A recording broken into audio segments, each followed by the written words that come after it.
Hi, love, and welcome back to the Boundaries Unleashed podcast. We are deep into our Becoming Her mini series, and today's episode is a powerful turning point in your journey. Because if you've ever felt the need to justify your boundaries, to explain your decisions, or apologize for saying no, this episode's for you.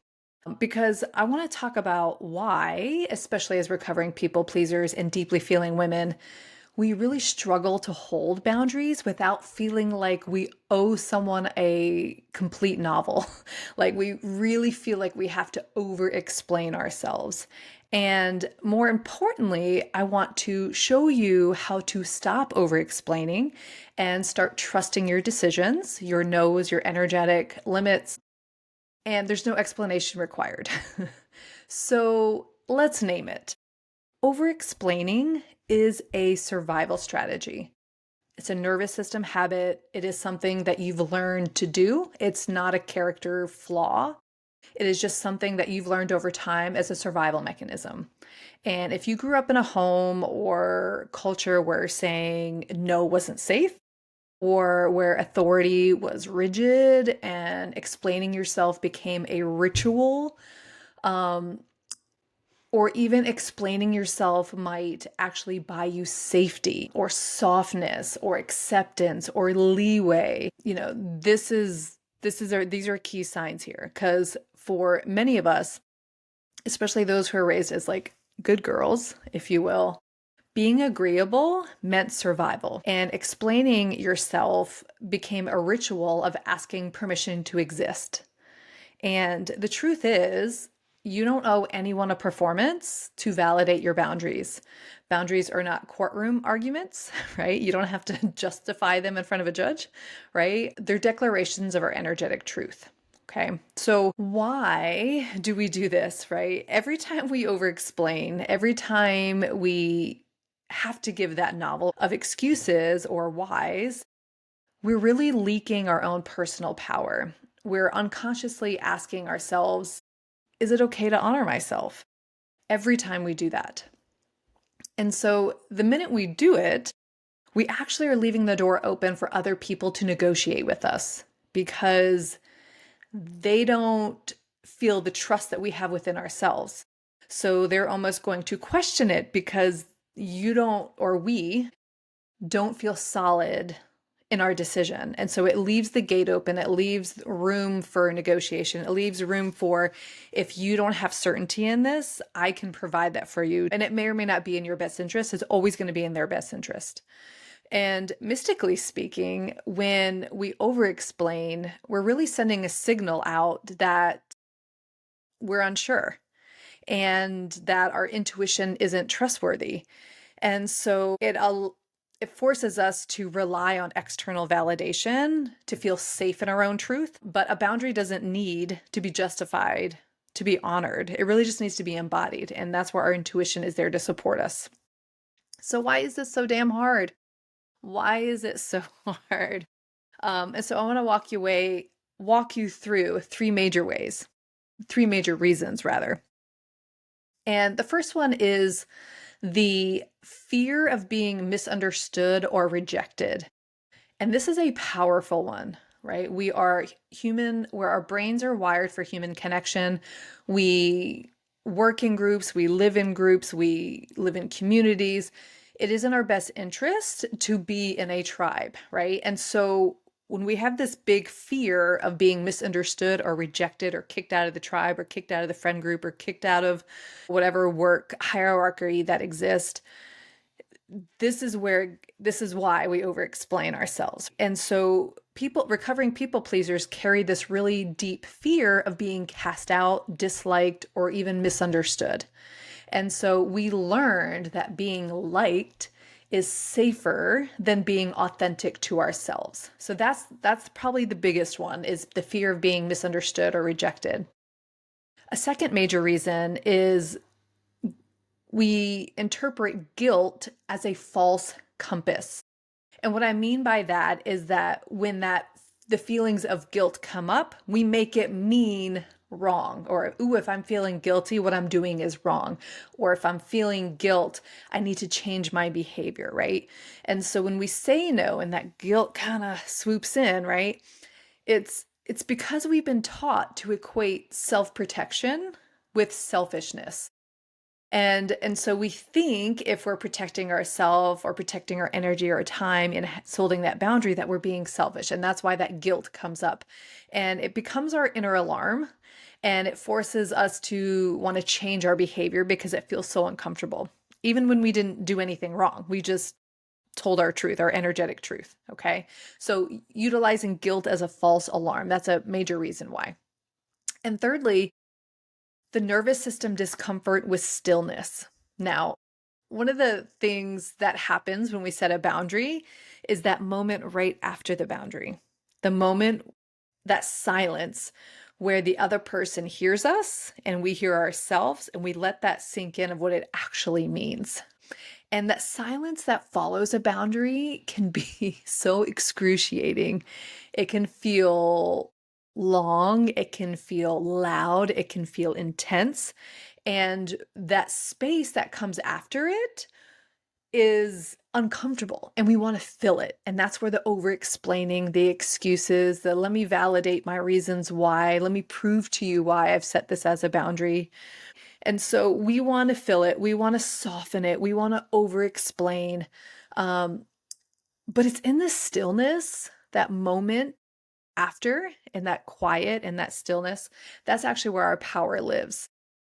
That's where the power lives, because it really grounds our energetic truth and the communication of that. And so I want to tell a story, just a very brief story, about one of my past LEAP clients. I remember she used to really struggle with this. She knew she had to make better boundaries, but she was always backslide on them, or she always felt so much guilt with them. And so she used to write full on essays just to like cancel dinner plans. So like not only would she say no, she'd write you a whole novel about why she couldn't come to this dinner. And she used to over apologize, sorry for saying sorry, over justify. I've got so much work, blah, blah, blah, blah. I'll promise to make it up to you. I'll go above and beyond what you're asking me now because I've said no at this moment. And it just became this like over exaggerated moment when all she really wanted to do was say no.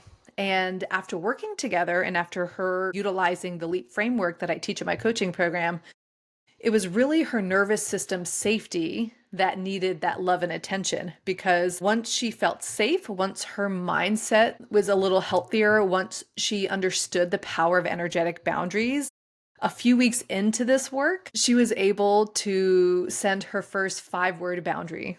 And that was, I won't be able to come. And that was it. That was the only sentence that she wrote back. Someone texted her, and I remember the day, like she Voxer messaged me and was like, oh my God, I sent 5-word and I didn't send a 5-page novel. And she was crying, and it wasn't because she felt guilty, but it's because she finally felt free. She felt like, I can speak my truth and I don't have to over explain myself. And it was just a beautiful moment. And I love that for her. And, she's gone on to do many, many more empowered boundaries after that with less and less and less guilt. Okay. So it's just, I share that with you to know that, if that's something you do, or if you recognize that in yourself, it is possible to do the work. It is possible to see that shifts can be made. Okay. And awareness is always the first step. And the reframe that I want us to think about, even in her story and our own, is that what if saying less was actually a sacred act? What if we gave trust to our truth? What if we gave trust to others to receive it? What if boundaries are holy ground? What if they could be unchangeable, not up for debate, simply because our soul whispered them into existence? Okay. Because you don't need to be understood to be valid. You don't need to be approved to be safe. And you don't need to explain yourself to be sovereign. Let that be your new mantra. All right. So this week, I actually want to challenge you all to a practice that I call the Boundaried Woman's Rule of 3. And this is something I've just recently started doing with my coaching clients, because people love like list and the no, and you know me, I love my number 3. So here it is again. So this is the Boundaried Woman's rule of 3, and it includes 3 things. The first one being a 3-line email or text. So much like the story that I told about my leap coaching client about having that 5-word boundary, set a boundary where it is 3 lines or less, 3 sentences or less. Okay, whether it be an email, whether it be, something over the phone, whether it be a text message, okay? You want to keep your communication very, very limited. No fluff, no justification, just your truth. So that's the first thing, is limit your response. Keep it simple, keep it concise, and keep it truthful. 3-line email or less. The second rule of 3 is to allow for 10 seconds of silence. And that's that sacred pause right after you give a boundary. So after speaking it or saying no, I want you to count to 10 in your head, or I don't know, you can count out loud. Be that person. You do you, boo. But allow that silence speak for itself. Now, 10 seconds is a long ass time. Okay. It's going to feel intense. It may not even last 10 seconds. The person that you're speaking to may be like, okay, that's fine. And if they don't, that 10 seconds allows them to actually hear you, allows them to actually make sense of what that means for you and what that means for them. Okay, so you're actually gifting them time to process what you just told them. So that 10-second of pause is actually a gift to you and for them. Okay, so that's your second rule of 3. And the last rule of 3 is I want you to have a brave moment. And what I mean by this is to do something a little uncomfortable, right? So each day this week, I want you to find one moment where you don't explain yourself, where you just say it and just know that that's your truth and don't feel like you have to justify it. Don't feel like you have to explain it. Just say it, just be it, just embody it. And when you do that, I want you to just notice what comes up. Does guilt come up? Does intense heat in your face come up? Do you start sweating? And just make note of these symptoms, because it's going to help you, 1, just process those uncomfortable feelings, and 2, to recognize patterns and to uncouple them from unhelpful thoughts. And I want you to hold it with compassion, right? It's all about the self-love here. So these are the Embodied Woman rule of 3. 3-line email or text or less when giving a boundary. So no explanation needed. Concise, short, and sweet. 10 seconds of silence right after you give the boundary to let it land in your power, land in the process, and 1 brave moment. So pick a brave moment this week where you can just say your boundary and let it be. Just practice not over explaining, okay? And just notice what comes up for you, for them, or just, what happens next, and just recognize the patterns there.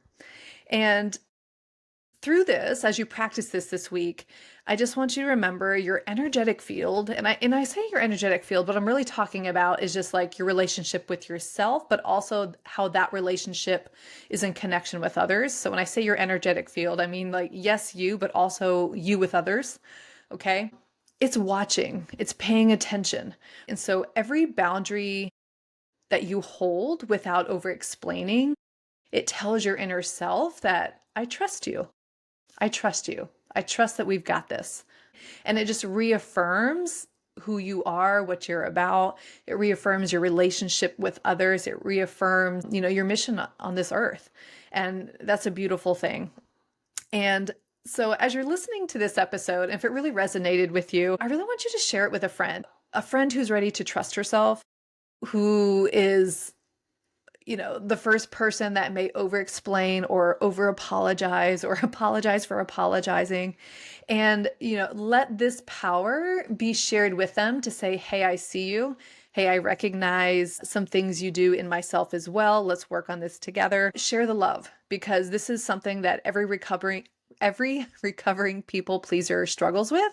And when we, share this experience together, we can also share our self-improvement, our self-healing journey, and we can all rise together. So that's beautiful.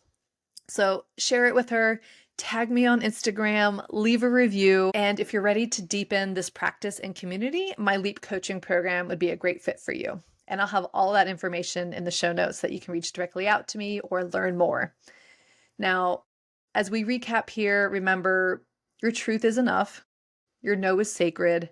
You're allowed to take up space and without performance or justification. I'll see you next week. Stay beautiful, stay sovereign, and to remember, love yourself like you mean it. Bye for now.